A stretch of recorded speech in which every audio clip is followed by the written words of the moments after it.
was the lowest of the all. So heart health is coming at 47%. The brain cognitive function, people are more concerned about that, 28%. The immune system came in at 24%. The weight, metabolism, 22%. And gut, of course, 19%. But I'm not just speaking on the Americans, because equally, in the UK, there was also a study that was done. And again, people are more interested in their weight. How do they look in their clothes? Do I have fat around the middle? How is my teeth? I'm not sleeping well. Heart health came up higher. And of course, digestion, which is a part of gut health, came up at 41%. So it's just to show where people are, where their focus is. But of course, with time, and there have been overwhelming studies now to show that people are more aware or taking more notice of gut health. So let's just go into a little bit some fun facts about the body that God has made. And so the small intestine, just to refresh your mind, the small intestine is stretched up to 23 feet, 23 feet. And that's like 7 meters, or for those want to do in inches, is 276 inches, right? This is just the small intestines of the person. Of course, the gut, the brain axis, it regulates the digestive system. Food, it takes only 7 seconds to travel into the esophagus. Digestion takes around 2 to 6 hours, between 2 to 6 hours, of course, depending on what you're eating. So there are some proteins that will take much longer. Things like meat will take much, much longer to be digested. And so things like fruits will be more easier because, of course, it's more liquidy and less fiber, so it's going through quite quickly. And of course, the stomach makes around 3 liters of gastric juices. Now, we are fearfully and wonderfully made. And so when I see clients with things like gastric juices, or they're on medication to suppress gastric juices, I am thinking, Lord, what are we doing? Just give us the knowledge to explain to others that, hey, the body makes this. So if it's not making it for this person, what's going on? We must always go back to what's the root cause? What's the cause for the symptom that I'm showing up with? What is it? And equally, fats. Fat content takes 6 hours to digest, whereas carbohydrates, only 2 hours. Right? This is a little fun fact here. So to understand when you're told to eat your nuts with your meal, and perhaps your last meal should be, maybe if you're doing intermittent fasting, that is, but try not to have nuts before you go to bed. I know it's an easy snack to pick on. It's an easy snack to eat. You may be relaxing with the family and friends and socializing, but nuts will take much longer because it's a good fat. Okay, good fat. So what do we need to know about this amazing creation? The gut. So you see, the gut is more than just a digestion. It does far more than that. And of course, I refer to the gut as our personal garden. We all have a gut. We all have a personal garden. There are over 100 trillion microorganisms that's in the gut. Over 1,000 plus bacterial species that's in the gut. And guess what? The gut also, and the microbes in the gut, they are weighing the same sort of weight as the brain. So we know the brain weighs about 2 to 3 pounds. Well, the gut's now showing that they're actually weighing between 2 to 5 pounds.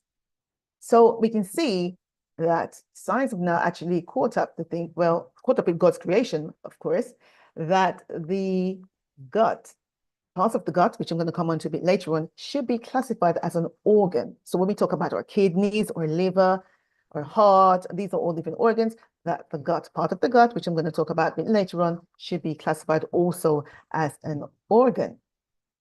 So it's important that we understand what is on the inside of us. How do we care for it, right? What do we do? How do we care for our gut? Why should we even care about it?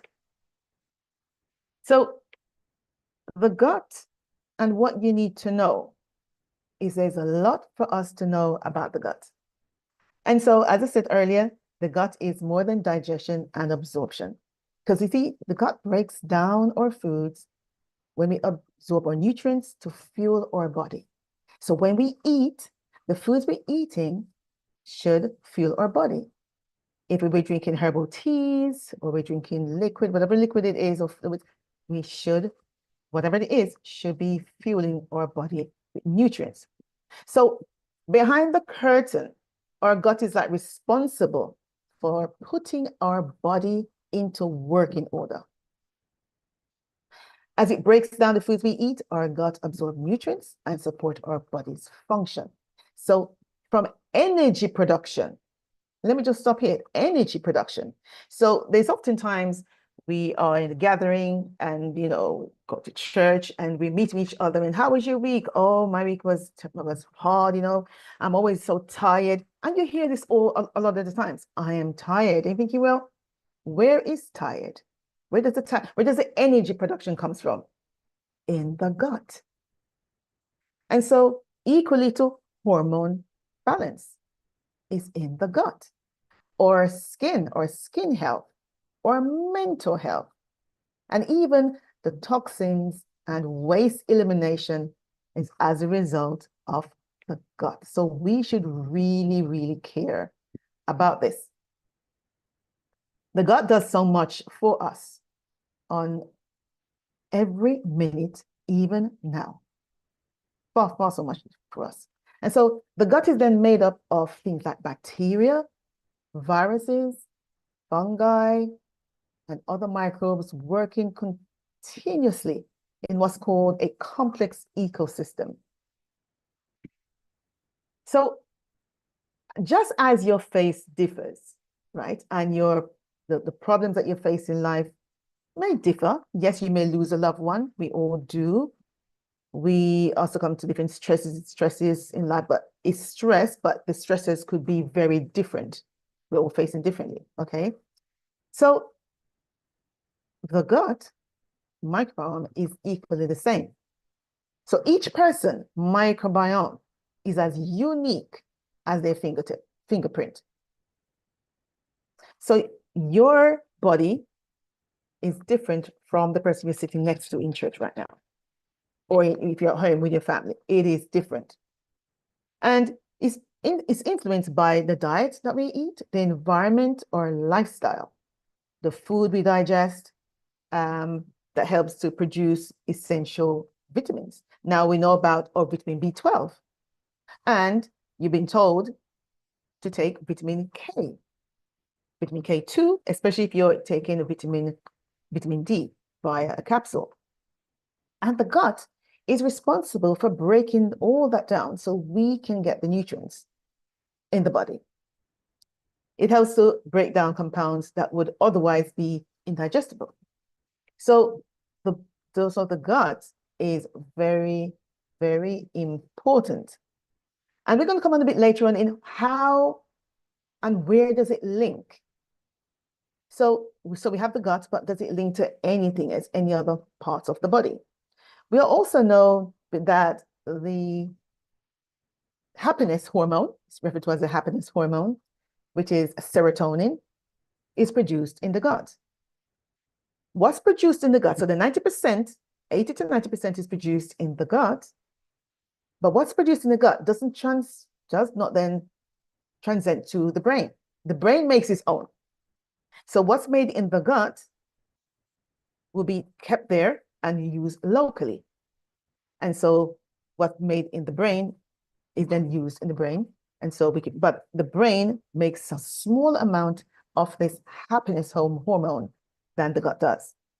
So if there's anyone here listening to me talking about serotonin, the happiness hormone, serotonin also does a lot more functions, a lot more benefits to the body.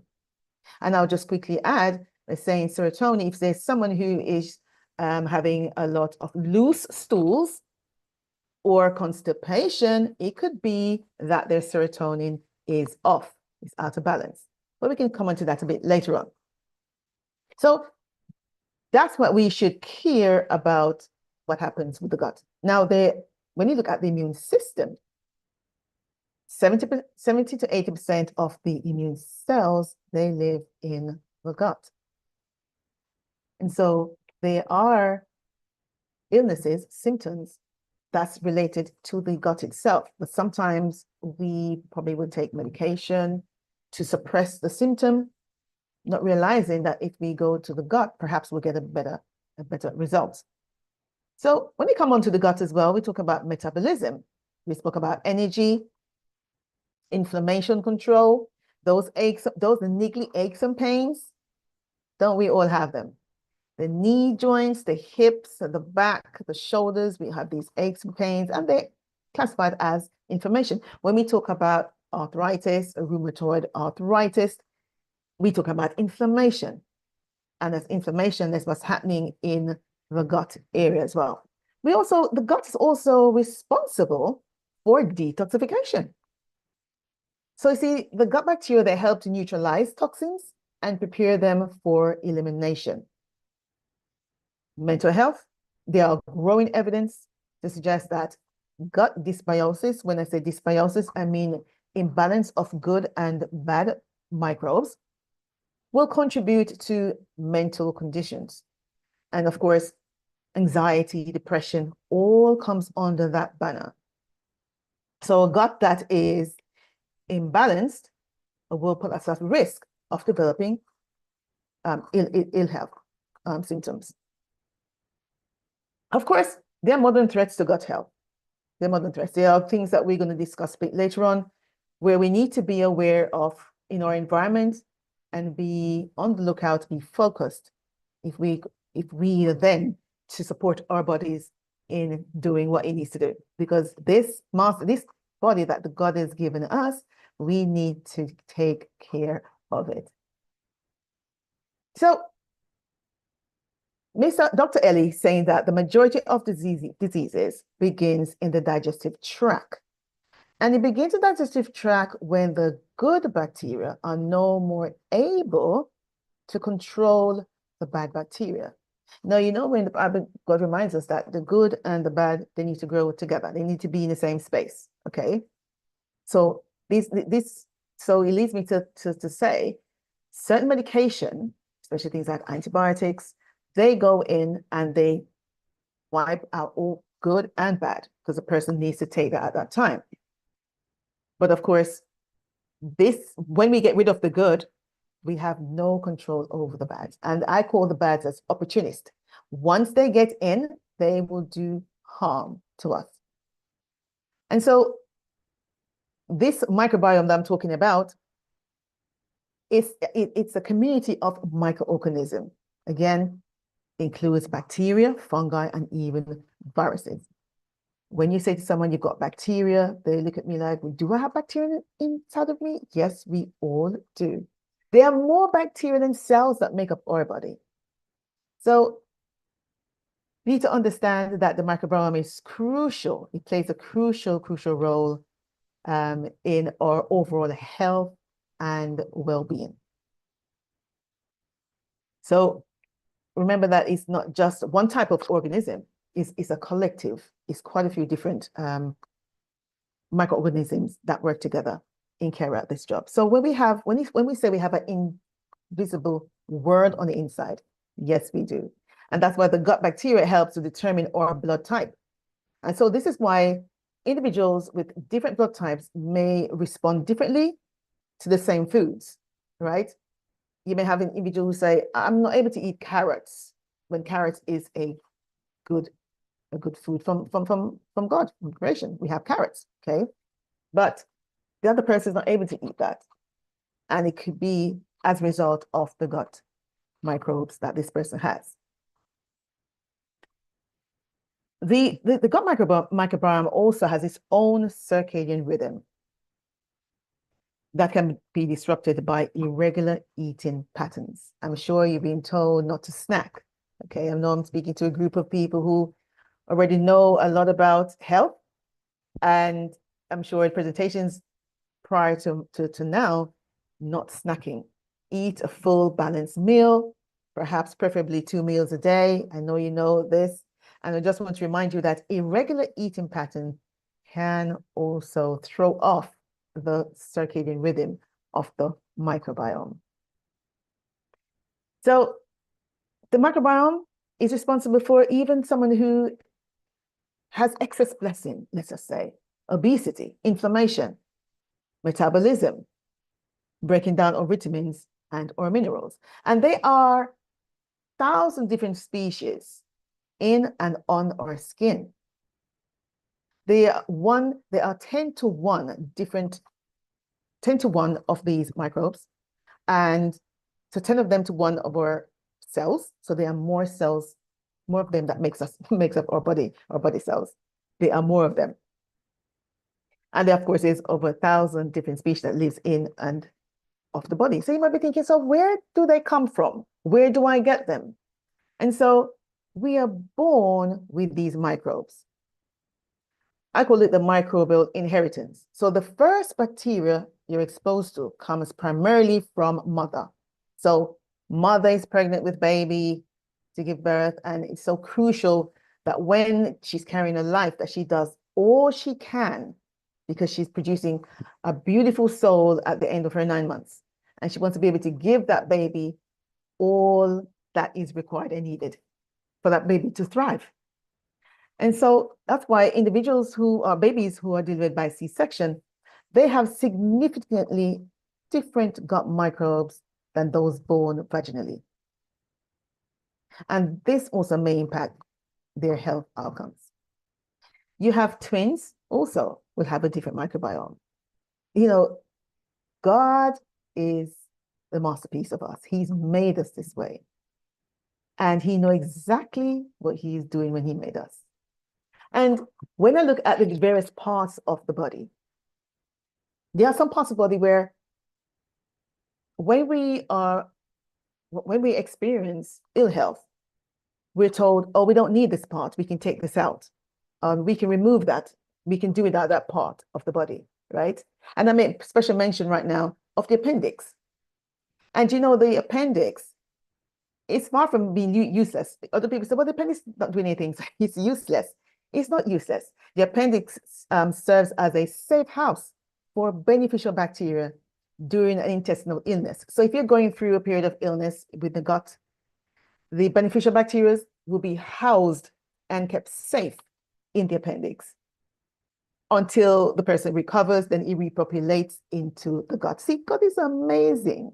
Every part of our body he puts there for a reason. And we should never believe that a part is useless, so we can just take it out. And I do recognize that a lot of individuals would have lost their gallbladder, and of course, appendicitis when it erupts. Don't I'm not losing sight of that, but just to reinforce how important these parts of the body is. He's amazing. God is amazing. And so when we talk about these microbes, what are we talking about? We talk about the friendly ones and the unfriendly ones. And so we should always aim for at least 80 to 20, 80 flourishing good microbes in the gut, and 20 what I call bad microbes or unfriendly microbes. And the unfriendly ones are all, I classify them as the opportunist bacteria. And of course, any chance that they get to thrive and to take over the environment, they will do so. And I'll explain that in individuals who has H. pylori, when you're diagnosed with H. pylori, it shows that this bacteria, which should have been at 20% of it, is now probably 80, 60, or 70%.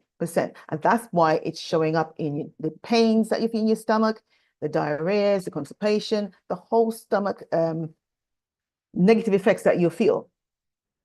And so it impacts your stomach and your upper small intestines. And of course, can cause damage to your duodenal, which turns into ulcer. When we talk about or salmonella, and this is one of the leading cause of food poisoning. And so when I speak to a client and They are struggling with bowel movements. They don't have a regular bowel movements a day, especially a female. I'm not just looking at the estrogen. We're looking at these bacteria. They need to be pooped out, the excess, because they need to keep within their 20%. And so if the person is not having regular bowel movements, they can circulate back and have a opportunity to expand in the host. So we want to make sure that we're doing what we can to keep them at bay. When it comes on to oral lactobacillus, there are many different range and kinds of them, the types, but they are the good guys.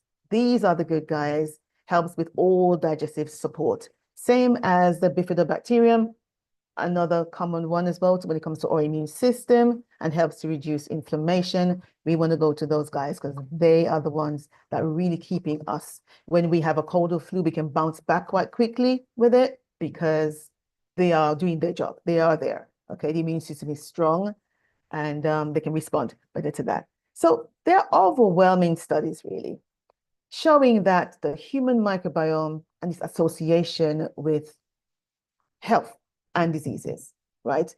What I call these microbes, they are the ones that really are in control of the body. And so the saying that goes that the way to a man's heart and kidney and brain is through the stomach. And I understand that because when we look at the gut-brain axis, there's two-way, the bidirectional communication between the gut and the brain. It's a complex interrelationship between many of the biological systems, which of course includes the gastrointestinal system, the circulatory system, the endocrine system, and all various different systems in the body. It's complex, yes, but it just reminds us of God's creation. God's creation. What we feel in our, some of what we experience in our gut will transcend to our brain and vice versa. It's a bidirectional movement up and down via what we call the vagus nerve. So as I said, mentioned the immune system as well too. It has circulating cytokines that changes immune signaling into the brain, and it sends important messages, but how to regulate things or thoughts as well, what we think.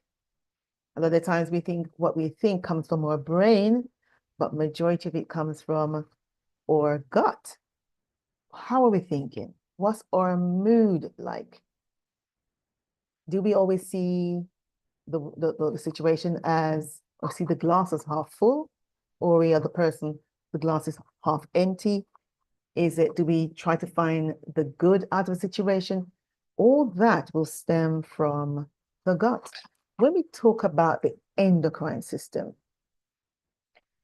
for individuals who are on a plan or on a diet, and we know about all of these diets in the market out there in the world, right? And this person wants to lose weight. They desperately want to lose some weight. They have a wedding coming up or a special event, but they realize, okay, having excess weight on the body, does more harm than good.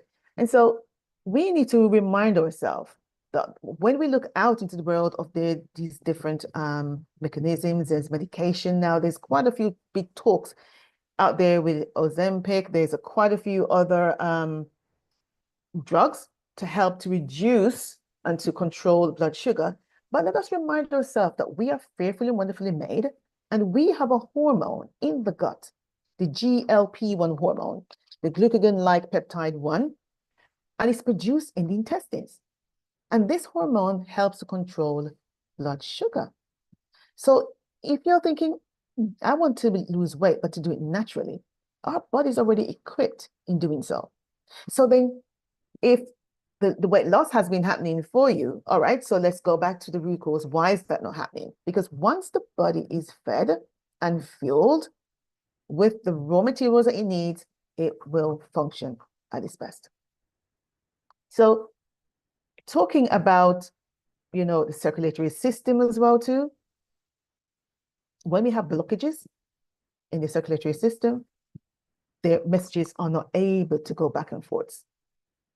So we talk about that bidirectional movement up and down. When there's blockages in the circulatory system, messages are trapped. And so we then call that same microbiome area the second brain of the body. It's a fascinating concept, really. And we look at the role of this system. The eneric is called the eneric nervous system. And I said before that it's now been agreed that it should be called an organ because of what it does to the body. So the connection between the gut and the brain, see, it extends beyond signaling. It involves like a complex interplay of the various systems. And so when we explore in terms of the symptoms that we can experience and do experience, because we all do at some point, what is going on in the gut? Is the gut at fault or is the gut involved?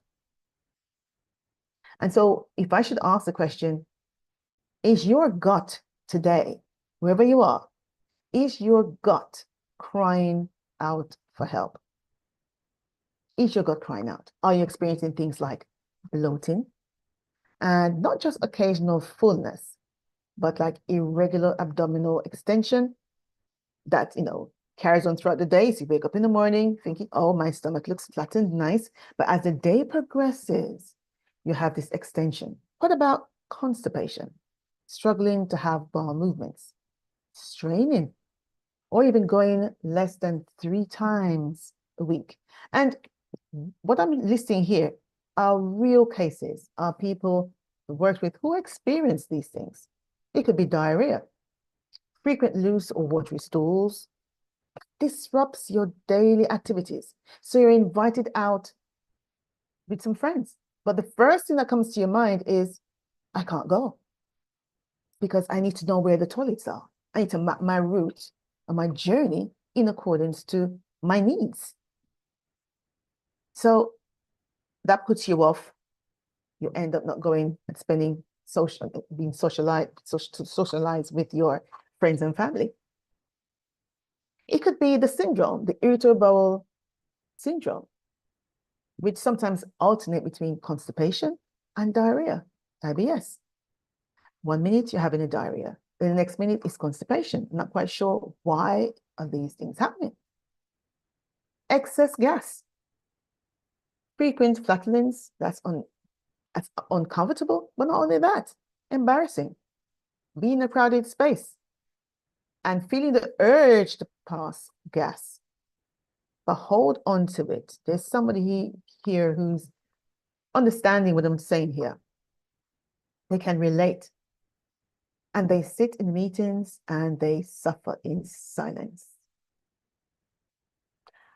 Abdominal pain, there's cramping, that sharp pain, that persistent discomfort, especially after eating. And to mention the acid reflux, that burning sensation in the chest or the throat, regurgitation of foods or that sour liquid that comes up. Why is this happening to me, you say? Mental and cognitive warning as well to the signs. Foggy brain fog, difficulty concentrating, mental confusion, or even forgetfulness. Walking into the room, stopping to think, repeat to yourself, what did I enter this room for? I know I came up into this room to pick something up, to leave the room, but end up retracing your step, backing out of the room, and in a few steps, the information comes back to you. Or that word that's on the tip of your tongue during conversation. What is that thing again? What was that information? You're trying your best to recall that information, but it's not coming to you. You have children. You have more than one, and you're trying to get the attention of a child, But instead of calling the child's name that you want to come to you, you end up going through the list of all the names of the children because of brain fog. Never underestimate these symptoms. When you have a symptom, it's the body speaking to you saying, hey, something is not right here. We need to fix this. Irrespective of your age, we need to fix this, the body is saying to you. So yes, difficult concentrating. Also, the persistent fatigue, feeling tired all the time, and sometimes feeling tired even after adequate sleep and rest. You wake up not feeling revived, not feeling refreshed, but you have slept. What about the food cravings? You're on a mission for stop eating processed foods, or let's just say sugar, because we often never crave something that's quite bitter, or we crave a carrot. No, we crave sugar or refined carbohydrates. And the urges are intense where you just give into it. You've gone to work, there may be someone's birthday, and they have the array of cakes and biscuits and sweets and chocolate, and you just caved right in because you have that craving for that sugar. Poor focus, inability to stay mentally present, always shifting around, always moving, never sitting still. You're in autopilot, you're doing things, but it's autopilot. You're not present with yourself. And so tasks are not completed all the way through sometimes. Yeah. Am I speaking to someone here? Mental sluggishness, being slow and unable to think clearly as well too. And of course, I mentioned earlier about the tip of the tongue. It's called the phenomenal, the tip of the tongue information, trying to recall and not able to do so. What about the persistent worrying and the stress that seems disconnected from life circumstances? You're constantly worrying about this and worrying about that. You need to fix this and need to fix that. We need to have control over this. Is your gut crying out for help? Your low mood, feeling down without clear external causes. You're just not feeling yourself. I'm out of sorts. I'm not feeling myself. What's wrong? I'm not quite sure. Can't put a finger in it, but I'm just feeling low. What about irritability? Being quick to anger or experiencing emotional distress, bursting out, something that should not have a negative effect on you, but it rouses you up. You know, what's going on in the gut? The unpredictable emotional changes throughout the day. And not to mention sleep disturbances. Trouble falling asleep? Put it in the chat. Trouble falling asleep? Small challenges, feeling overwhelming. If you notice when sleep is deprived, someone is deprived of sleep, small challenges, making a mountain out of a molehill is the saying I'm trying to get here. Yes, the situation should be that the person should handle that, but because of lack of sleep, concentration is not there, clarity is not there, and the list goes on. I can go on and on and on where the gut is crying out, because skin problems as well too. What's on our skin? The unexplained weight changes, gaining weight, but you're eating, a healthy diet and you're exercising. What's going on? Joint pains, just to name a few. So when we talk about the gut, we are talking from the mouth to the anus. And when the gut malfunctions, and there's various parts, I'll call it various different stations of the gut, this is what we show up with. So when the upper GI tract malfunction, we have things like bloating, the belching constantly, not having the taste buds to eat, feel like skipping meals. Oh, I'm not hungry. Oh, well, you need to eat your breakfast. Oh, but I'm not hungry, because that appetite is not there. Feeling nauseous and stomach pains. That's all happening in the upper GI tract, and that's when it's being malfunctioned. The middle GI is talking about food sensitivities. But I used to eat this food when I was in my teens or my 30s. Now I'm 65. I'm not able to eat this food anymore. What's going on? Coming out in rash and hives when you eat something, or a stomach pain. It differs for individuals, but that's what's happening in the middle GI tract. The small intestine bacterial overgrowth. That's what's happening there.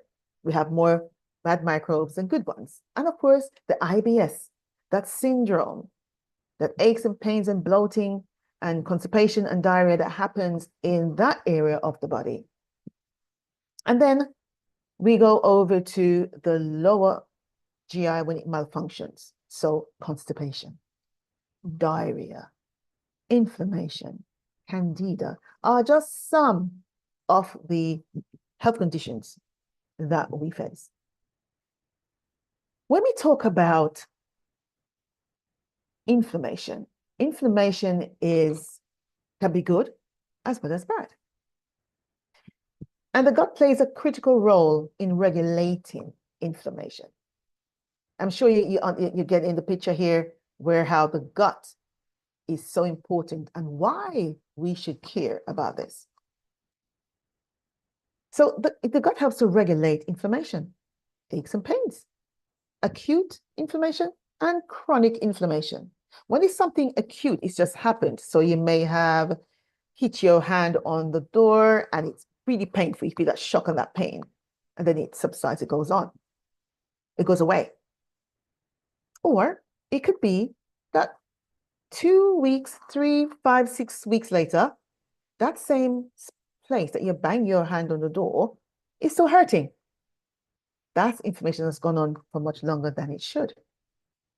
And you see, a balanced microbe can keep inflammation in check. So gut inflammation, it can be an internal thing as an external thing. And we'll talk about when we have inflammation in the body, we are looking at those microbes. And we spoke about those, I call those the bad microbes, the unhealthy one, unfriendly one, or the rogues. They are rogue because they can cause harm to us in the body. Now, when we have inflammation in the gut, we are showing up with all sorts of symptoms. Eye disorders, colon, asthma, allergies, infections, obesity are just a few I'll just list right now. And so there is a keystone strain. Now, see these microbes, they are special microbes in the gut. And there's this one that protects against all kinds of inflammatory conditions that's in the bowel. But when it comes to the lower GI tract, that area, and these special ones, and it's called the Falicalibacterium bacterium, they are special for that area and takes care of any inflammatory issues that's going on in the body. God has made us fearfully and wonderfully. And so when we talk about inflammation, we are also talking about something called leaky gut. As we say, inflammation can be a friend or a foe. Because inflammation, it says, hey, something's going on here, fix this. But also when inflammation goes on for much longer than it should, then it's a foe, okay? And so we need to take note of when we have any symptom, you're waking up with aches and pains or whatever the symptom is, that you take it seriously and not just brush it under the carpet and say, oh, it will get better. I'll be fine. It's just this or just that. Just remember that the symptoms you experience is the body way of communicating to you. So when we talk about leaky gut, just jump to this one. We talk about leaky gut. We talk about the tight junctions in the digestive tract. On the left-hand side of my screen, it talks about the normal tight junctions. So you see the villi with the ready for food to being swept through as a broom. Those are villi with the fingers there. And on the right-hand side of my screen, it talks about the leaky junction. The leaky junction happens when there's toxins, bacteria gets leak into the cells and bore holes into or the digestive tract. When it bore holes in that, it then means that when you eat your food or your drink, it seeps into those are the holes and into the bloodstream, causing panic because the immune system says, well, I don't recognize these. Who are these? Who are these, toxins that's coming in? Because once the food is in the stomach, means it hasn't gone through the other station to be broken down, absorbed, and assimilated. So raw materials are coming through, causing problems. So leaky gut cause inflammation in the body. And so when we look at sicknesses or say symptoms or a diagnosis of autoimmune condition, could be eczema on the skin, it could be mast cell syndrome, where the symptoms may show up things like hives or whelps on the skin. We know that the immune system is at work there. And there are times the studies are saying, well, the immune system is working on its own, but not working on itself. But it's more that there's leaky gut and things are coming through, which should not be at that station. Things to be going through to the stomach, duodenum, duodenum, and of course into the small intestine to be going through what I call the factory, reprocessed in the natural way that the body can use that material. So when we have a leaky gut, we're looking at things like rheumatoid arthritis, multiple sclerosis. These are some of the symptoms that we'll experience. So leaky gut, and I'll just explain, use this analogy. If you're making your own plant-based milk and you soak your nuts and you blend your nuts with your water, with the liquid, and you're trying to separate the solids from the liquid. And so you use a cheesecloth to separate that. The solids will stay and liquid. Then that's your milk.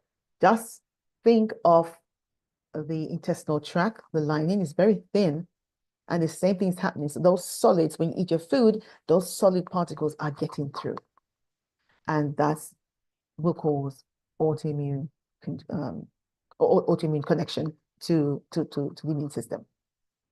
So I want to make sure that whatever we're eating is within time. When we eat irregular times and eat too often, there's various reasons for developing leaky gut. But leaky gut is a real thing, and our symptoms will show that what's happening in our body. So when we look at our immune system, we're saying that, of course, the gut bacteria's immune system, this is just from a study, that the gut internal environment, it works in collaboration with the immune system. They work hand in hand.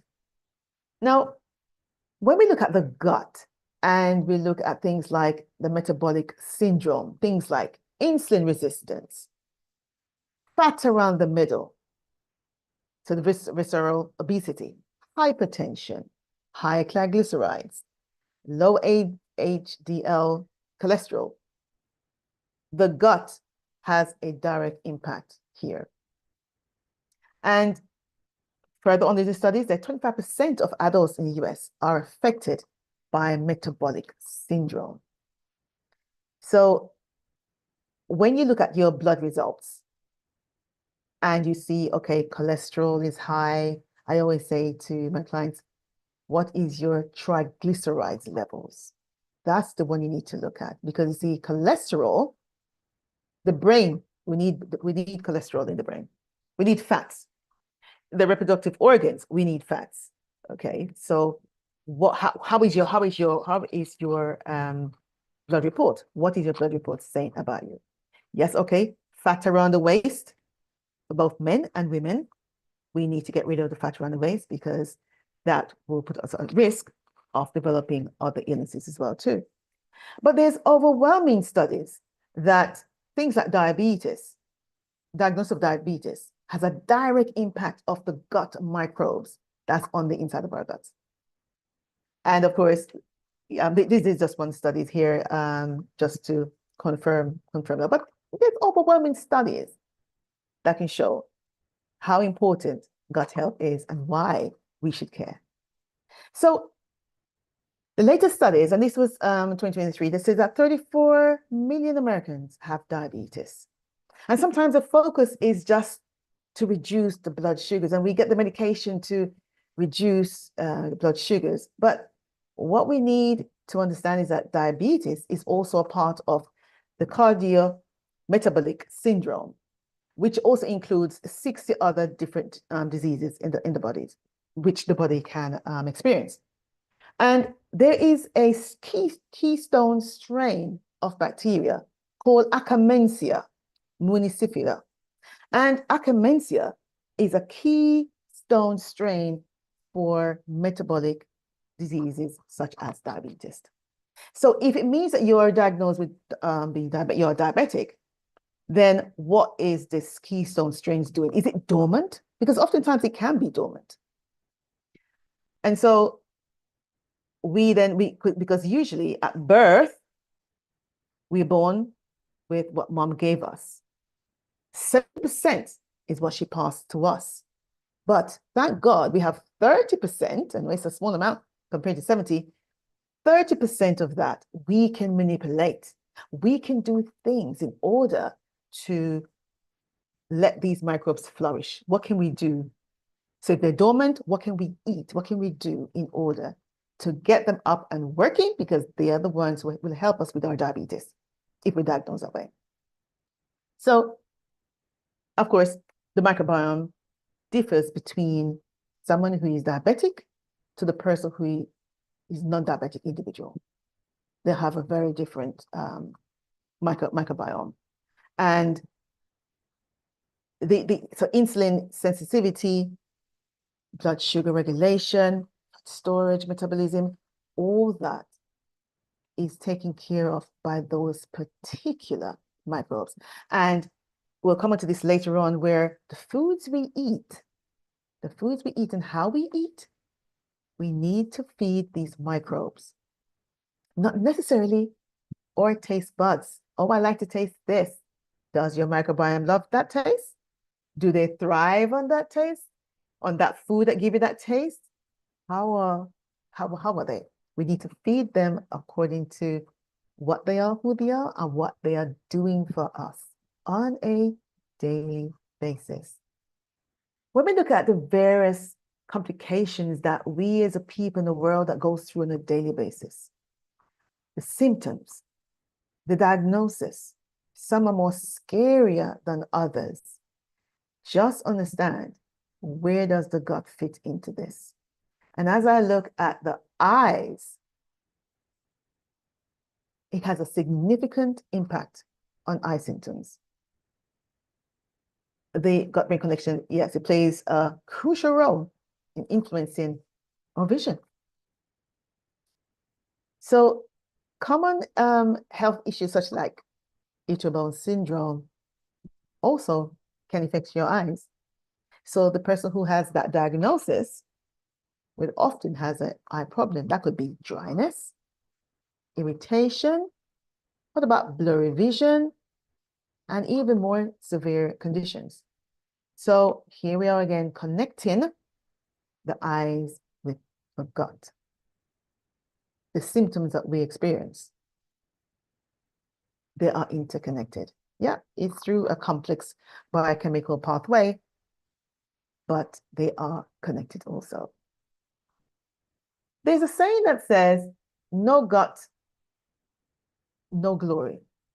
And usually it's, if I don't go through pain, I need to have the guts to go through this pain, or else I won't have glory. I'm turning it the other way around to say, no guts, we can't give no glory.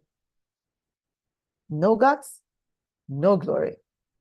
Because when we look at the various disorders that is normally found within our large intestines, when we are feeling sick and diagnosed with these horrible illnesses, when the plagues come on us, a lot of us lose our focus. We give no glory to God anymore. We are in pain, and our focus is just that illness. Lord, how am I getting rid of this? Because our gut health is such that we are now diagnosed with an illness. And when you look at the most common tumors right now, it's always on the right side of the colon, which is referred to the colonic cancers. And from a survey, it shows that 28% is usually lodged there, followed by the sigmoid colon. 20% of the tumors are normally there, and 23% is in the rectum area. And that's the left side of the transverse colon. If you can see my cursor, yeah. But these can be life-threatening conditions. They plague us on a daily basis. When we look at things like ulcerative colitis, that's inflammation in the lower digestive tract. We know of Crohn's disease. And Crohn's is often a long-term condition where the gut becomes inflamed. We have also the ischemic, the bowel infection condition that occurs when the blood flow to the small intestines, it slows down or it stops. Remember, when there's congestion, when there is the nutrients unable to flow, the blood's not able to flow around. And so we talk about diverticulosis.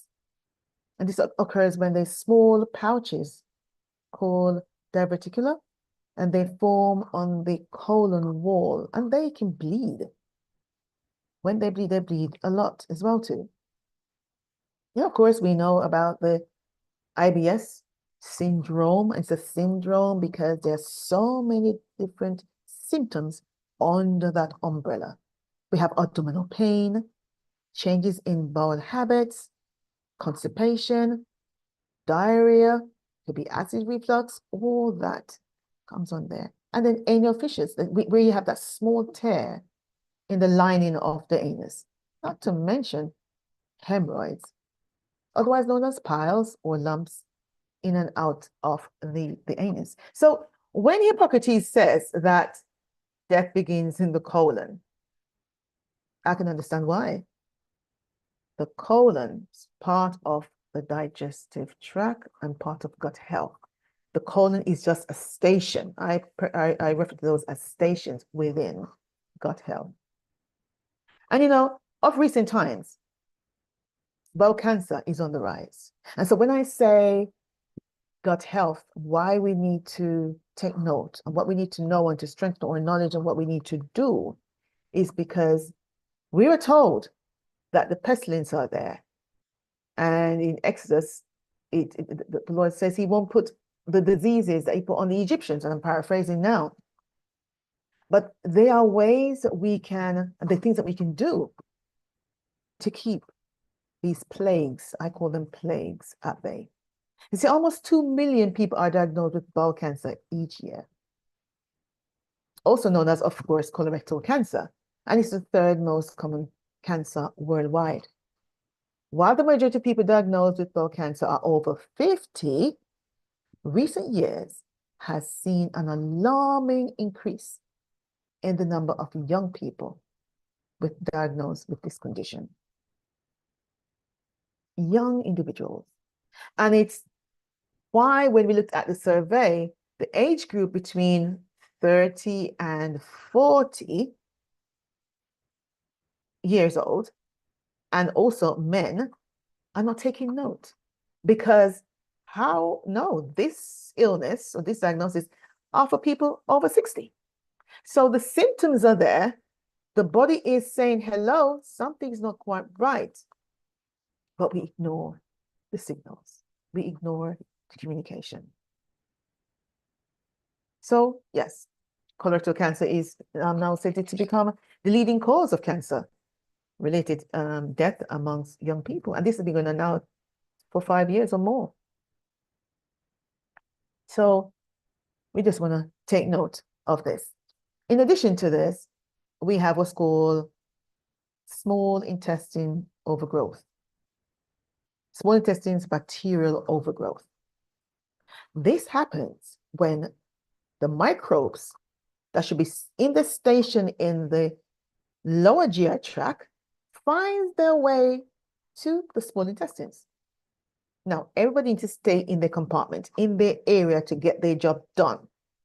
But sometimes you have these rogue cells and they make their way to the small intestines, creating bloating, pain, constipation, candida, and the list goes on.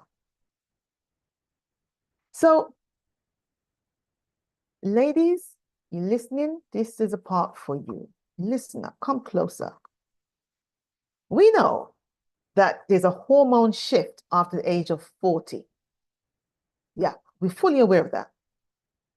And in Proverbs 31, verse 17, she says, she sets about her work vigorously. Her arms are strong. Right? We know the text. Proverbs 31, verse 17. Because we know that we have a lot to do. Whether we have a family, ready-made family, we have empty nesters, whatever the case may be, we have our priorities. We are here for a purpose. We are on God's business. But yet, we are bombarded with brain fog, fatigue, night sweats, irritability, constipation. The list goes on because we are over the age of 40, so which means we are perimenopausal. Yes. So energy levels dip. Yes, I know. And so these changes are not a sign of your failure. A lot of women, they beat themselves up. Why can't I feel alive? Why am I always tired? What's going on with me? Just to be reminded, you're transitioning to the next phase of your life. And let me just stop to say at this point that a lot of women between 40, when they reach 50, they're saying, yes, I'm on my way into being a postmenopausal. So hooray, I won't have a cycle anymore. Quite rightly so. But let me just say, if you're listening, deal with the symptoms now. If you're in perimenopausal years, so you're between 40 and 50-ish, get your body in balance. Look after your gut health, because yes, going into 50s, 55 and beyond, yes, the cycle stops. The monthly cycle stops. Hooray. However, those symptoms will follow you. It may sound like I'm a bearer of bad news this evening, but I just want to share this information. So to take it seriously when we say, where is the gut? What has the gut got to do with this? How important is this gut health? Because a lot of women, they experience things like unexplained weight gain, especially around the midsection, despite eating the same diet. And sometimes they're exercising too. What's going on? The fatigue becomes a constant companion for many women. They call it a friend. They give it a name because they feel so tired. And it's beyond normal tiredness. You see, because the digestive issues, they often emerge during the period. And even if you don't have a period as well, too, for those who are listening. And because things are shifting. So our estrogen and our progesterone, those two hormones, and let me say, they do a lot for the women.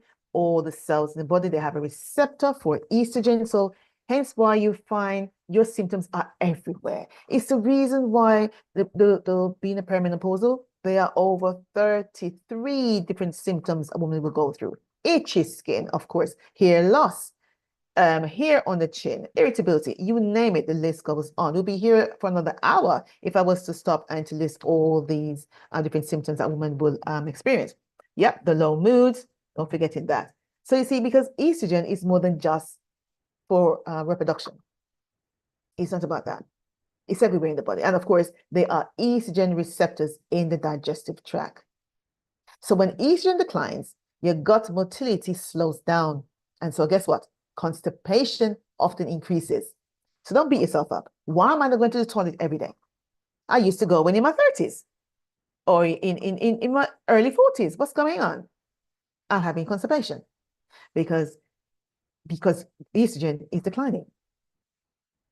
And so the gut microbiome, it helps to regulate estrogen levels through these gut microbes that's called estrobolome. So again, these microbes, they're particular there for estrogen and to help. So estrogen helps them. It's the catch-22, a feedback loop. Estrogen help these microbes, and the microbes help the estrogen. So where we have excess estrogen relative to progesterone, because we know these two hormones, they dance with each other. When there's more excess estrogen, we have an estrogen dominance. An estrogen dominance will cause things like bloating, weight gain. So we need to balance the estrogen to support our energy production. Not to mention thyroid. We can't forget the thyroid, right? The thyroid, your metabolic mass, as I say. And the thyroid function commonly declines after age 40, affecting every cell in your body. So low thyroid slows digestion, leading to constipation, leading to nutrient malabsorption. How many times have you been eating your food and trying to do your best, but you're just not absorbing these nutrients? Lots of times. It happens because of the gut microbiome. And so women are 5 to 8 times more likely than men to develop a thyroid issue. Now, when we get to heaven, we're going to ask for a good father, why is it? Why is he giving us so much to deal with? Okay, so gut inflammation directly impacts thyroid hormone conversion. Okay, so there's a connection there, and yeah, those microbes. And so the gut is connecting to all parts of the body. Poor gut health, mentioned earlier, is related to the leaky gut, which triggers inflammation. And of course, that affects our hormones. When we talk about the menopausal microbiome, when we talk about Proverbs 31 verse 17, reminds me when the verse says, it acknowledges that strength and energy are necessary for fulfilling our purpose. We need that, okay? But there are some women who I need to hear this, that we run ourselves into the ground. We're always doing for the family, for friends, and our community. And we take less care of ourselves, not realizing that over the age of 40, your hormones are declining. So the sprightly, stepped, energized, and agile person you were before, your body is changing. And this is the time when you say to yourself, okay, my time to put back into myself. Because as you progress in life, you're getting older and older with the current body cells that you have. So if you're experiencing aches and pains, you're going into later life with these same aches and pains. And it's why individuals will have a back pain for 5 or 6 years. It's why they'll have a swollen edema leg for many, many years. Because not much notice was taken about those symptoms. So God made us his masterpiece, and we are sacred. We are reminded that our body is like a temple unto the Lord. So supporting our temple is not because of vanity. You're taking some time out to do some self-care. No, it's not vanity. It's what's required of you. We are stewards of God's temple. We're stewards, so we're stewards of it, and what our body will need, we designed to put these things back in, these raw materials in, so that we can better fulfill God's given purpose. So many women I've worked with, they have God has said, you need to do this project. you need to do that project, but they're not in action with it. Why? Because of illnesses that has struck them. And so they see the years go by without fulfilling what God has placed on their heart. So to look after yourself, no, it's not because you want to keep young, no, it's what's required of you. You're honoring your body. You're honoring God by taking care of yourself. You need to flourish in any season of your life. God expects us to. As we are reminded of the times we are living in, more so now than ever before, regardless of your age, look after yourself. Nourish your gut to support the hormones. We have so many different hormones that we need to take care of.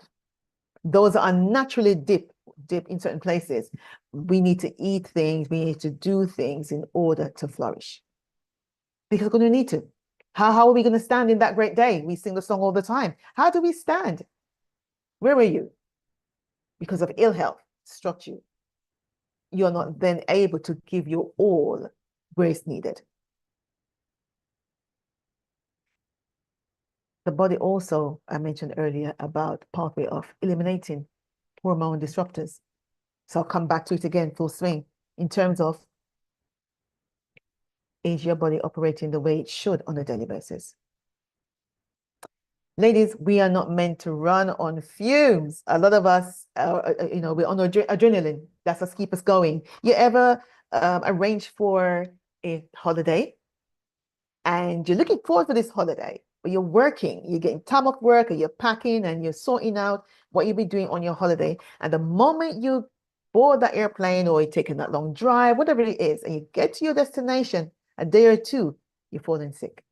You have a cold or some respiratory issues. Something comes down on you because we are burning ourselves both ends. Burn the candle, both ends. We are not made for that. So let us tune into ourselves and get our energy back in order to do what he's asked us to do. So the question is, Sonya, why then do we have all these aches and pains and this poor gut and digestion? Why is that? And the reason for this are endless. There's a catalog of things that happens why we have a poor gut and digestion. And it could be stemmed from low fiber in the diet, high sugar consumption, could be antibiotics, medication. There's anti-inflammatory drugs. Individuals who actually takes, things like a drug to suppress our immune system, again. And they may have to do that initially because of what's happening to them. But on a long term, that can have a negative impact on our gut. It could be food intolerances, chemicals, pollutions, and it goes on and on. And from a Robert Seale, naturopath, says that every so-called disease is a crisis of toxemia, self-poisoning. What's coming into in our environment? What do we have around us, on our skin, that will cause this toxemia, excess toxins? Now, when we say toxins, we have control only to a certain point. You see, God's given us this beautiful ecosystem, our bodies, but we are now in a world of, it's an antimicrobial world, okay? So many things around us that is set to kill our good microbes. Is not too long ago, we have to be washing our hands every step of the way and putting alcohol on. Yeah, you know what I'm talking about. But we had to do that. And when we did that, it means the microbes on the skin, we lose them because we are killing them, okay? But we had to because of the situation that we were in. So when I talk about you have a control, I mean, what's going on in your home?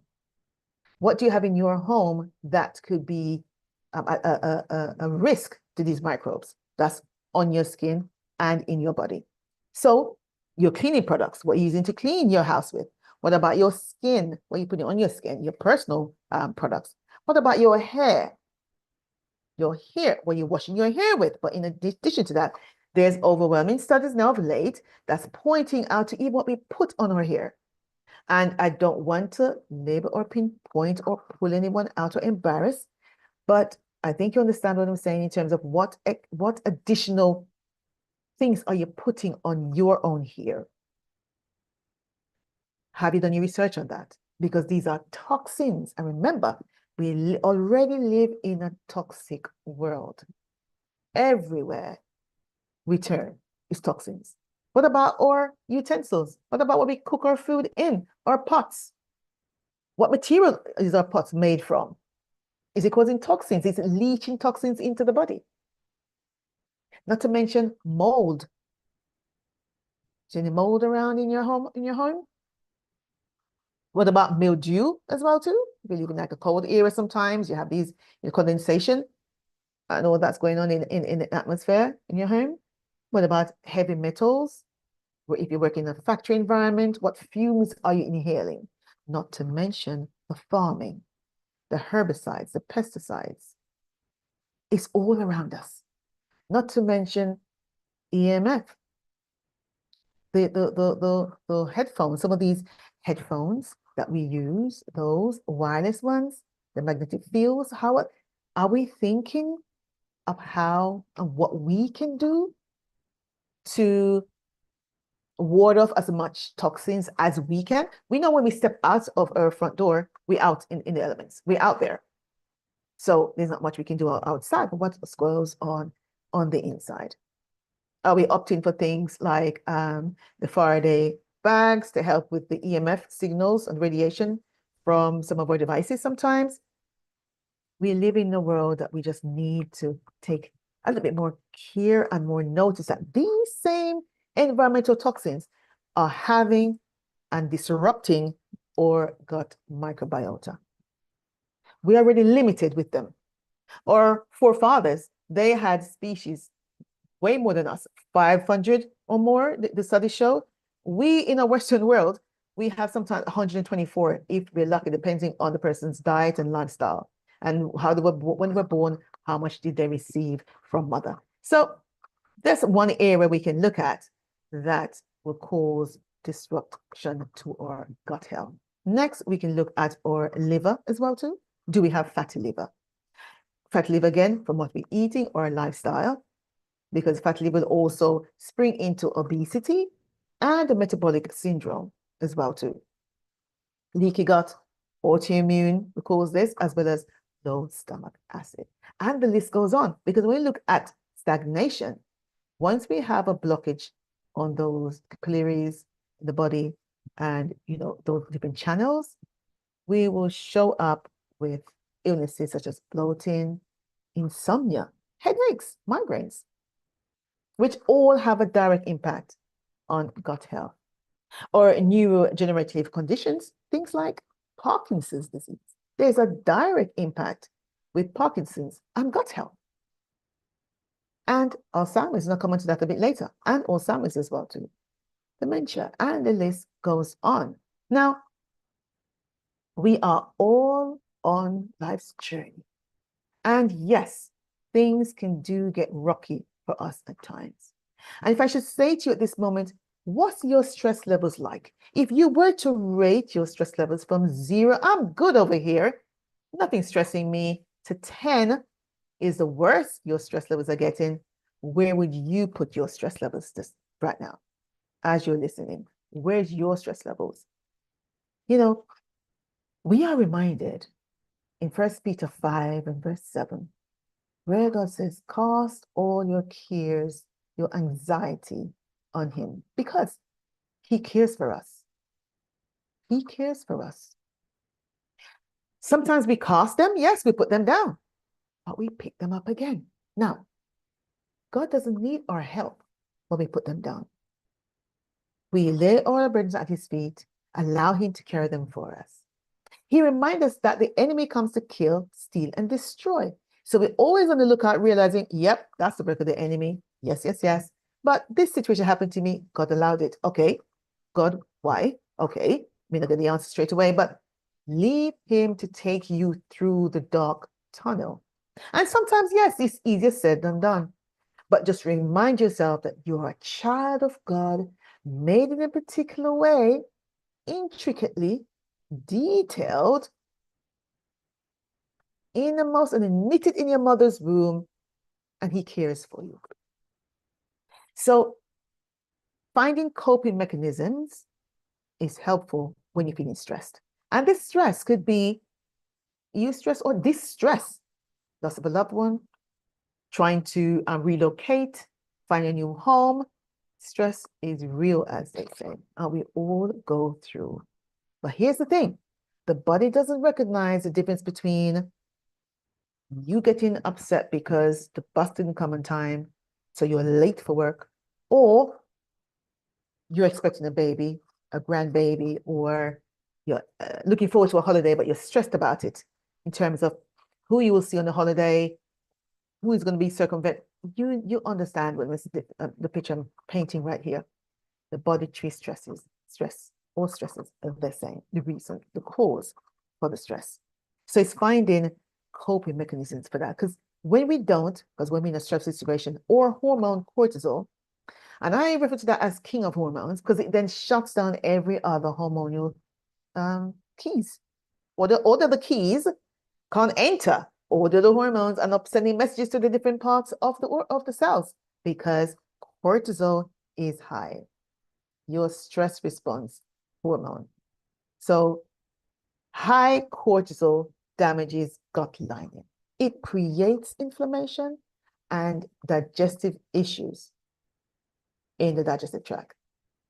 So cortisol imbalance, it disrupts your sleep, creating a vicious cycle of exhaustion, because you're stressed, it's impacted on your sleep, you're not sleeping well, and the vicious cycle goes on.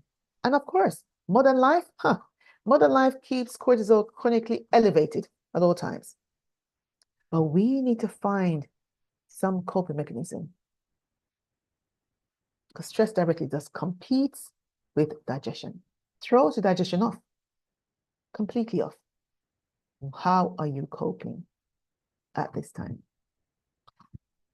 I always say that some of the stealers of gut health are things like sugar. But I'm talking to a group of people that may not eat sugar anymore because they've heard over the years to put the sugar down, the added sugar. Go for your fruits and vegetables. Gluten as well too, dairy, alcohol, smoking, and also medication will have, and these are often called gut stealers. They create inflammation in the gut. Not to mention fluoride, avoiding fluoride. See, long-term exposure and consumption of fluoride has a negative impact on the microbiome, as fluoride acts as an antimicrobial and can stunt the growth of these important bacteria in the gut. We spoke about some keystone strains earlier. And when we use things like fluoride, it gets rid of them. So these fluoride can have an impact on brain issues as well, and various other parts of the body. But you know, God is amazing, and God has a plan. He gave us a plan of how we to live and how we can protect ourselves, because He knew what world and how we are living. He knows. He came to the earth, and so He experienced it Himself. And so His plan for us, so we can feel energized. I mean, it all started back in the Garden of Eden. We remind ourselves of the dietary, the layout, the outline that He gave us. He said, I give you every seed-bearing plant, and they will be yours for food. Eden, it wasn't abundant, untouched, unprocessed foods, precisely what our gut microbiome thrives on. But of course, sin came into the world, and we know that story very well. And so when we eat certain foods, we have our phytonutrients, antioxidants. When we eat the various colors, when we can afford to do so, we eat a wide variety that helps to feed the various keystone strains that are in our gut. If you're then born with those, whether they may be dormant because of the lifestyle and diet you've been having over the years, when you start eating certain foods, they come alive. They do get awoken and they step in, start working and doing their job. And so that's why food diversity is key. To eat a wide variety of foods, you get your prebiotics and your probiotics, of course, in them to nourish the prebiotics to nourish the probiotics in there and to awaken those who are dormant. See, I always encourage people to, when you go to the supermarket or market, try a different fruit or food or vegetable each week if you can, to extend your plate. So you're then capturing other microbes that you may not have. It may not have been your culture food to eat, but you're extending your plate, your taste buds. Because when we don't eat foods on a regular basis, nourishing food, food that gives us nutrients, we become nutrient deficiency. And that nutrient deficiency can trigger leaky gut, that leaky gut syndrome, which disrupts our hormone balance. And of course, this is inflammation. And this inflammation then leads to insulin resistance and putting us at risk for pre-diabetes. So you can see the importance of eating a balanced diet because food is first. And those microbes, they love foods and the fiber. Equally, nutrient deficiency can also lead to hyperthyroidism and osteoporosis. So getting older in years, realizing, okay, if you're not eating well, the body's going to pull from the muscles, from the bones, any storage it has in order to keep you alive. So when you're getting off the bed and you're having that aches and pains, both men and women I'm speaking to now, could it be that your diet is not balanced? Could it be you're nutrient deficient? And so we need enough, more coming in so the body can start storing it away. Because I tell you what, the blood is going to go for it. If it's your eyes, he's going to go for the chromium in your eyes because the eyes carries a lot of chromium, right? And if the back of the bones, your magnesium, your calcium is going there for it, hence your aches. So we want to be intentional in what we put in our mouth. So when we look at this chart, the food pyramid for gut health, we want our fresh foods as much as possible, or fruits, or grains, or nuts, and or seed. And so we then get our protein that helps the building blocks for tissue, the building block for tissues and muscles, or organs, keeps us healthy. It supports growth and development. So we want our chickpeas or lentils or almonds, tofu, whatever it is, but we're looking for our proteins. We must have protein in our diet on a daily basis. Or fats, and so remember not to eat the fats too close to bedtime. So they should be in your meal, okay? Your omega-3 fatty acids and omega-6, there needs to be a nice ratio in between both of them for you to be satiated, and also for joint pain, anti-inflammatory diseases as well too. And of course, to easily absorb other fat vitamins such as A, D, E, and K. What about our carbohydrates? Carbohydrates fuel to the brain. And never be one who cutting out a macronutrients. So our proteins, fats, and carbohydrates are macronutrients. Never be the one to cut out a whole group to say you're doing that because you want to lose weight or whatever the case may be. They are key and important to health. And when we eat our fibers, some of these fibers, green bananas, these figs, some may call it, we are actually feeding those microbes and giving them the resistant starch. Feeding window. This is some of the way that we can help to feed our microbiome. So what we eat, because food is important when we eat and what we eat, but the feeding window, intermittent fasting as well too. You can see constant feeding the microbiome is not a good thing. And so when the advice is, oh, eat little and often, eat 2 to 3 hours, that was given to people who were doing bodybuilding and they had to, they were doing it for a particular event, but then it just spread across for the whole world, eat 2 to 3 hours, eat little and often. No, that caused negative impact on the microbiome. The microbiome actually likes a bit of fasting. Yes, it helps to eliminate dead and dying cells. They are regenerating and repairing the gastrointestinal mucosa. So eating too often does us a negative. That's a negative for us.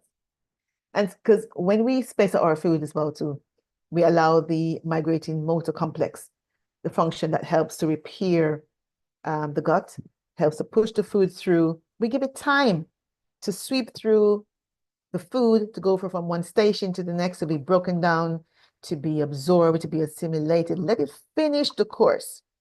Then we put more food in. But when you keep eating on the go, it means it starts sweeping away the first set of food, more food coming, so it starts again. Before you know it, the food is stuck in the stomach, toxins, then of course it then moves back into leaky gut and all that. So we need to rest. It's like how the Lord is giving us the Sabbath to rest.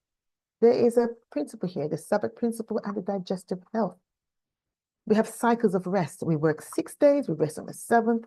We need to do the same for our gut. It's come a time when you eat and time when you put the gut to rest. We feel much better. It helps with even our sleep as well too. Because otherwise, we burn ourselves out, right? And we do the same with the gut. When I talk about sleep, sleep is medicine. And there's growing evidence to suggest that the influence of the gut microbiome on sleep quality, this is vice versa. So the amount of time you sleep and the quality of your sleep is as a result of the gut microbiome.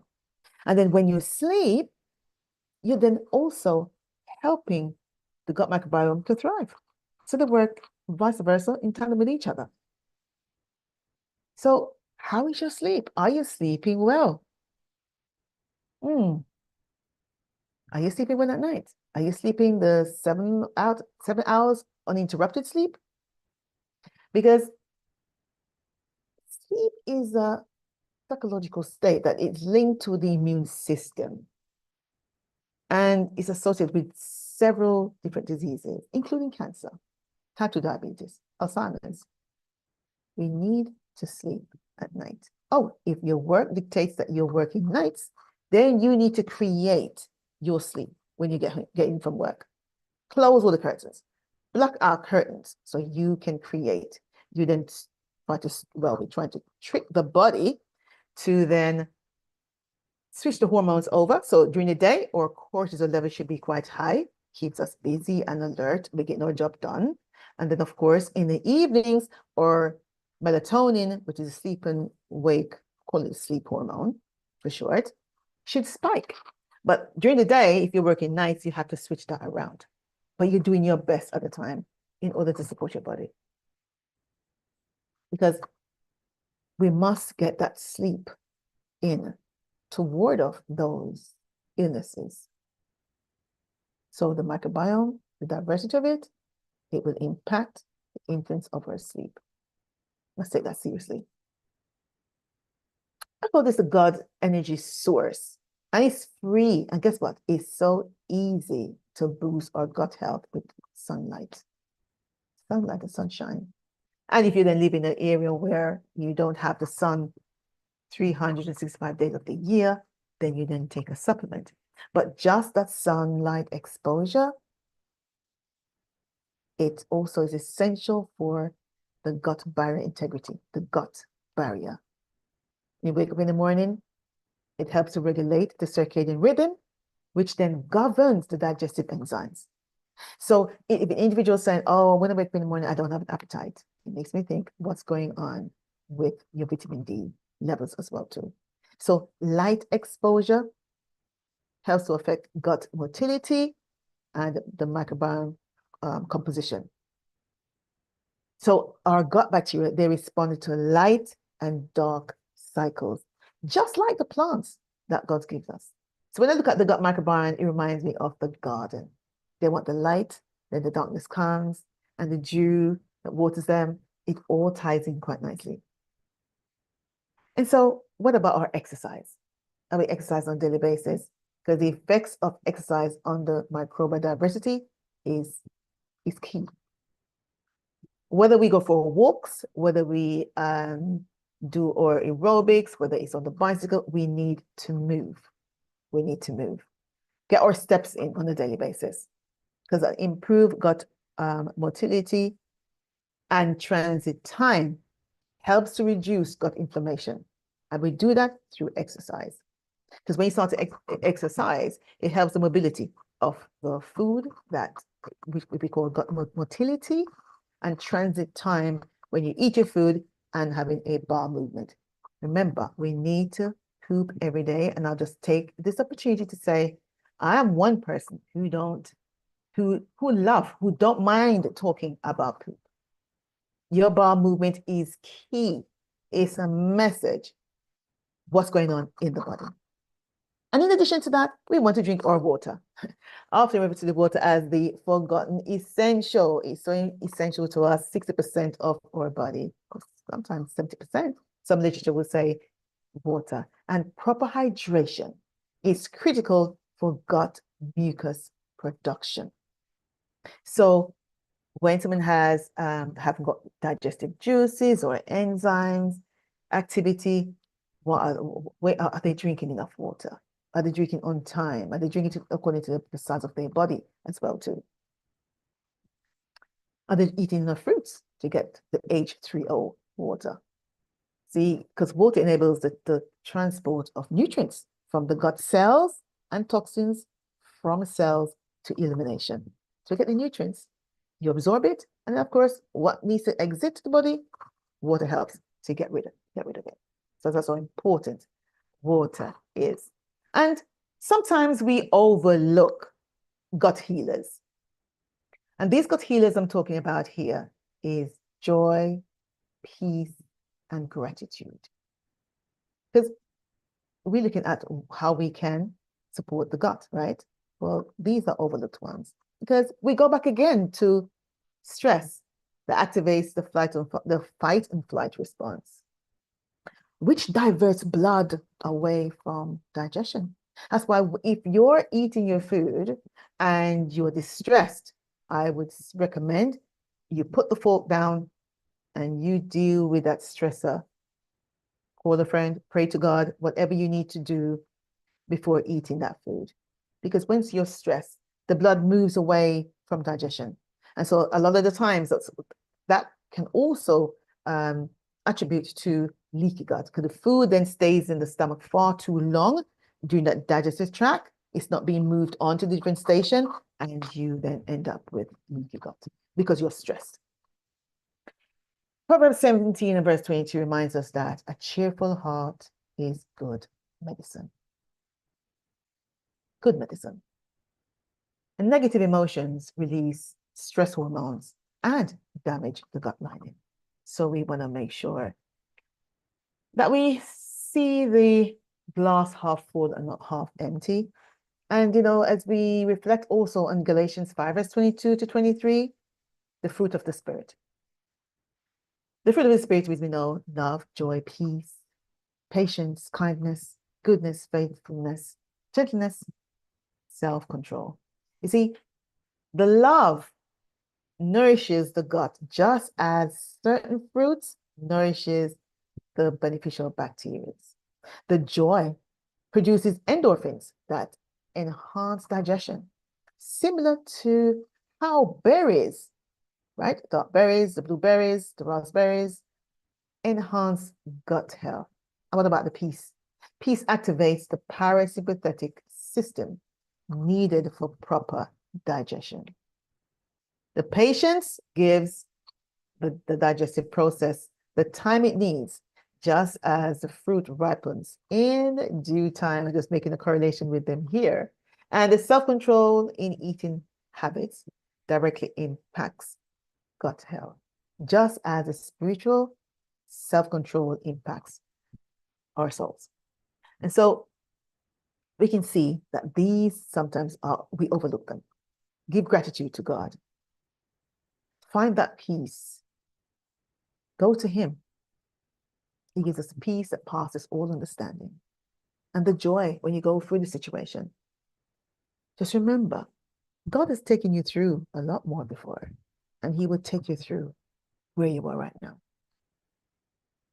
And as we reflect, as we're coming to a close, and as we reflect that when the children of Israel was they were wandering around, and Exodus 16, it reminds me of when manna was given to them from heaven. And God provided exactly what the Israelites needed nutritionally. No more, no less.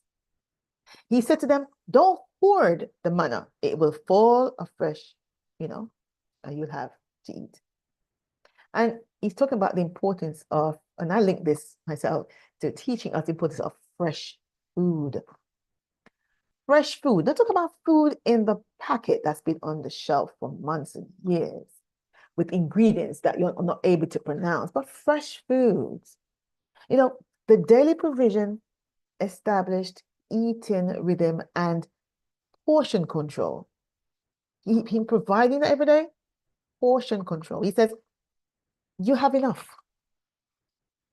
Don't take more than what you can eat. Sometimes our plates, or as my mother would say, your eyes is bigger than your tummy. Yeah, portion control. The manna also appeared with the dew. They will wake up in the morning and have that dew, symbolizing the importance of hydration alongside nutrition. We spoke about water earlier on. So I'm just making this correlation here. So the food that they got, it contained everything that the gut and their body needed in proper portions. And it just demonstrates to me God's intimate understanding of our psychological or needs, physiological needs. So as we come to a close, I just want you to reflect in the types of gut, gone through all the symptoms that I've covered. What gut do you think you have? Is it a gastric gut? Is it dysbiotic gut? Is it toxic gut? Or is it an inflamed gut? And you will answer that one for yourself. Don't need to put it in chat or to raise your hand or anything. Because how many of us have ever considered that your mood, your energy levels, your skin issues might be connected to your gut health? And remember the statistics we spoke about at the beginning. I'm sure you're not one of those people that haven't ever considered, does my gut have anything to do with this? Where does my gut fall into this symptom that I'm experiencing? And as I ask you now just to reflect, after hearing about the gut and why it should be important to us, to learning even more about it, because it is so fascinating. You may have heard the smiles, because I'll come alive when I'm talking about the gut. It's an area I love talking about and working with my clients on, because I think gut is the center of well-being. It is the epicenter of it all, because all the other organs, they are attached and they get their signals from the gut. So the gut microbiome, very special. And so what will you change if you want to change something? Is it the food that you eat? Is it how to manage your stress levels? Is it getting better sleep? How about your spiritual nourishment? Because they all impact on gut health. Where will you start? Tomorrow is a new week. Because here's what, you can do all things through Christ who strengthens you. Oftentimes, individuals want to make the change, but the change is hard, it's difficult. But just remember, you can do this. So when I asked the question earlier, all disease begins in the gut, according to Hippocrates. Though majority of it does, I would say the chronic metabolic diseases, they definitely they are definitely form in the gut or begin in the gut. There are some studies to say they disagreed with him, but I would say majority of what we face on a daily basis will come from the gut. The choices of food we choose to eat, whether our mood swings, whether we want to drink our water or exercise or not, food has an impact on our mood. And when you experience symptoms such as bloating or burping or acid reflux, excess flatulence, let it be that you're taking note of your symptoms, because your symptoms are signals that something's not quite right. The signals, it's a communication to say, you need to do something about this. So whether it's a histamine situation, you keep having these hives on your skin or whelps on your skin, that, is something you need to tackle and to do and to fix and to find a way of relieving these symptoms. So I am going to stop here now. If you have any questions, I think this is the time to ask your questions. I will also do a handover to the host.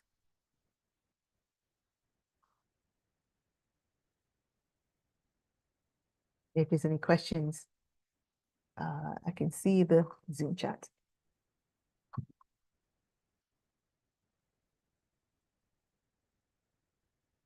If you have a question but not able to ask a question, I will put a link in the chat for you, and hopefully, yeah, you can pick it up there. Can you hear me? Can you hear me now?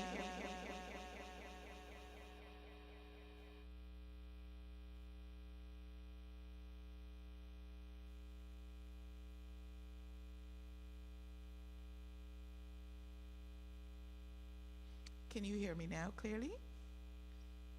This is Sonya. Can you hear me clearly? Yes, I can. Hello? Yes. Oh, it's the feedback. Okay, thank you so much. Thank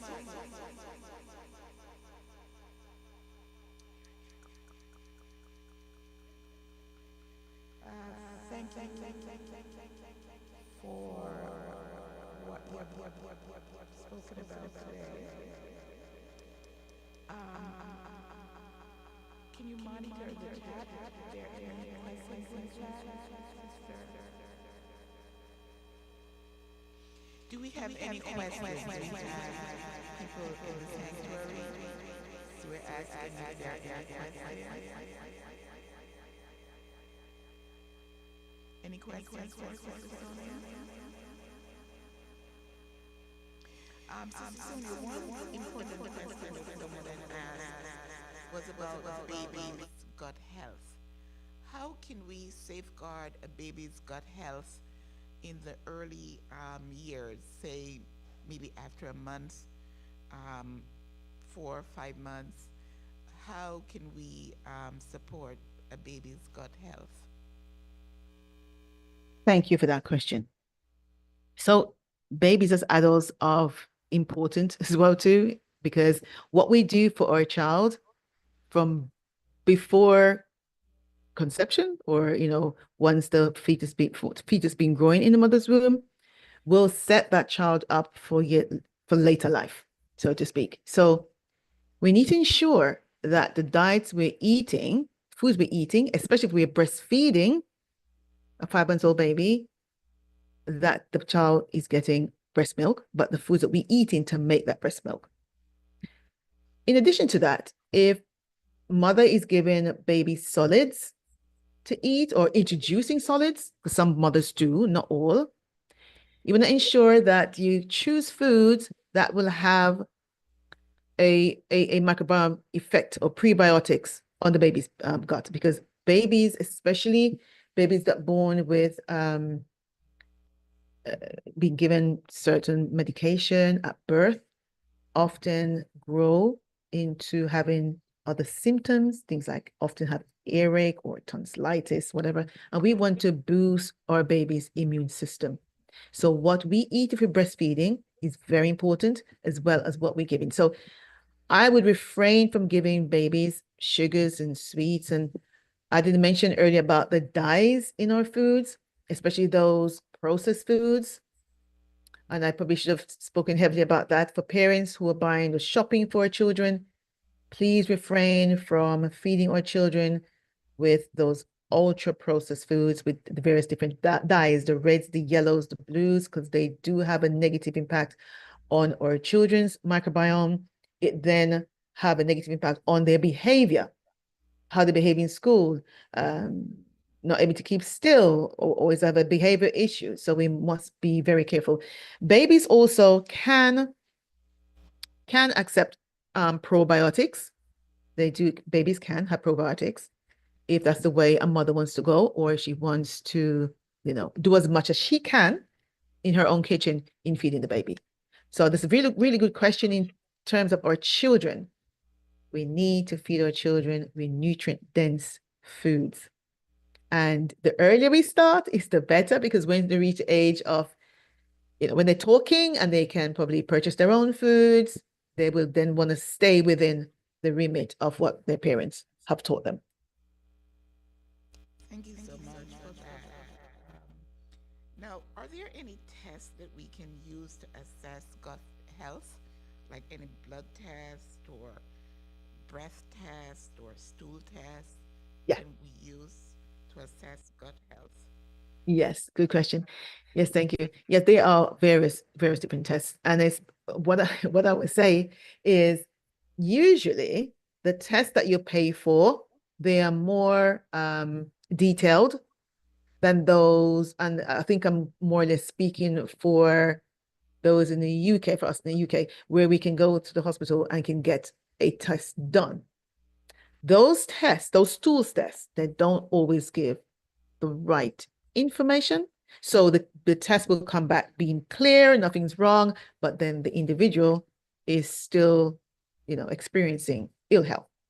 So if you're purchasing, like from an insurance perspective, getting a test, there are loads of tests, a good test, good GI map test to take stools, which they look at the microbes that's in the gut, what's in the gut, and then of course report comes back.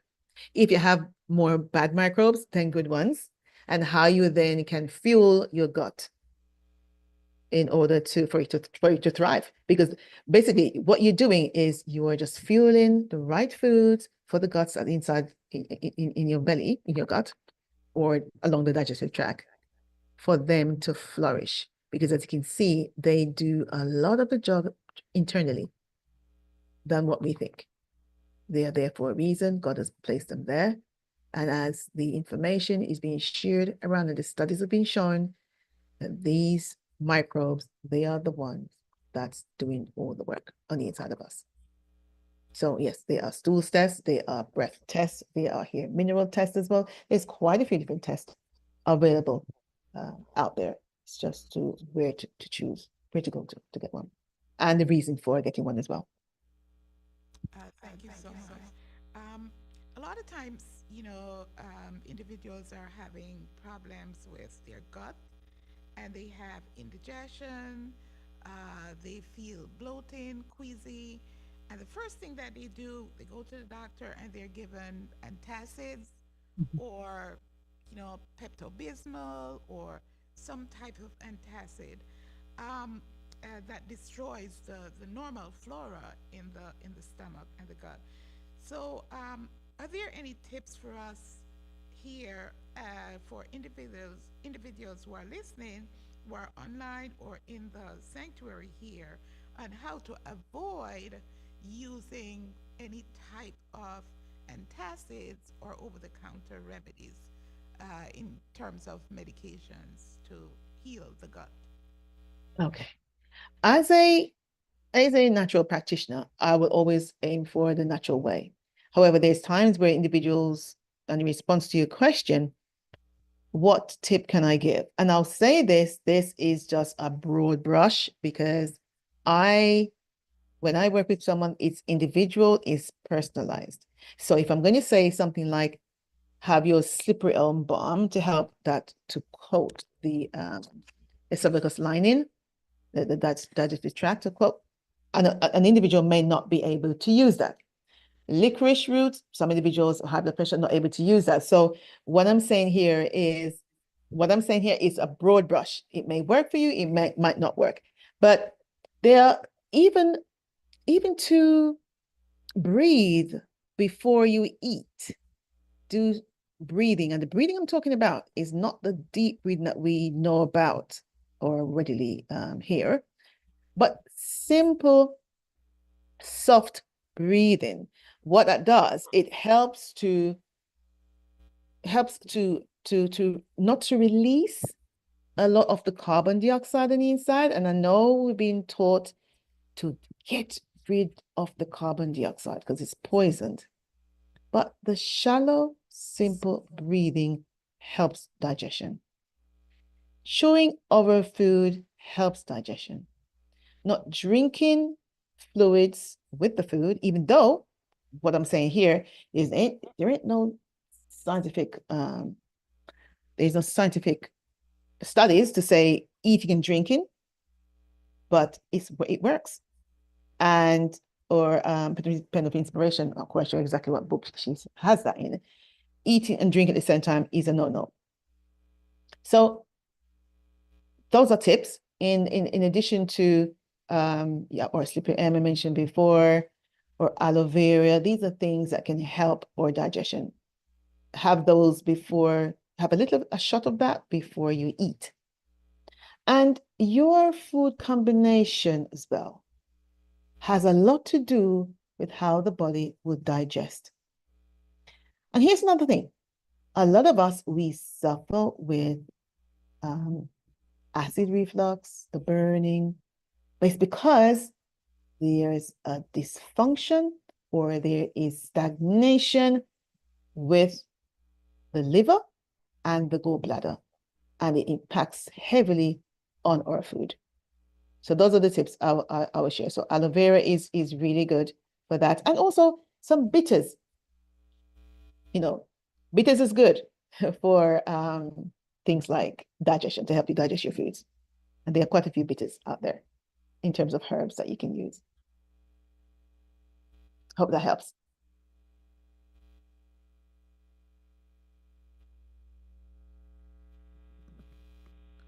Thank you so much, Sister Sonia.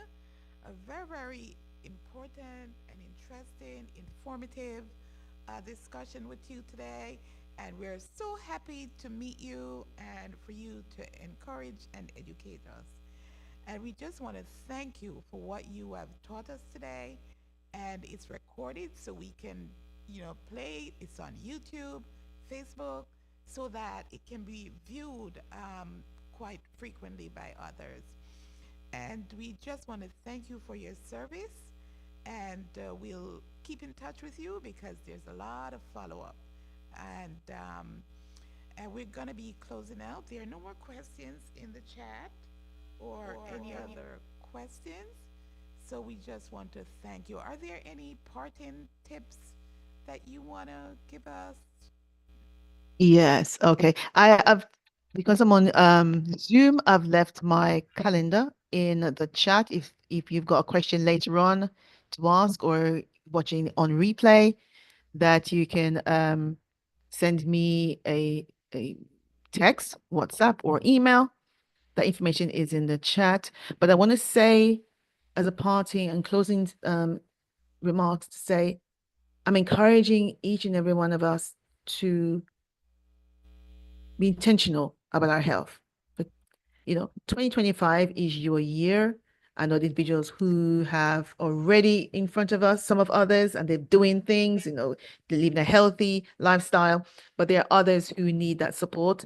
And to say to the person who needs that support, take this seriously and put things into action. And if you need support, contact individuals who will be able to help you. But just that the symptoms that you're experiencing, even going into the room and not remembering what you were in the room for, not to take that lightly, because already that's a brain dysfunction, it's a mental dysfunction going on right now. And that can escalate, and that can also lead down the path of more major mental illness in the years to come.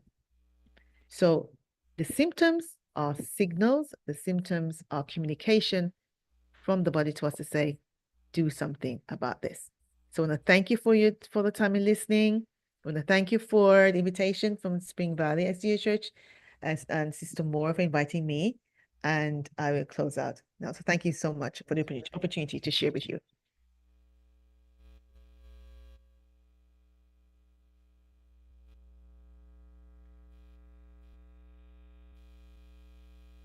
Yeah, we thank you as well, and we pray for God's guidance as you continue your journey in educating everyone about gut health. Thank you so much. At this time, I'm going to ask our Elder Philbert Reed, to close us out in prayer.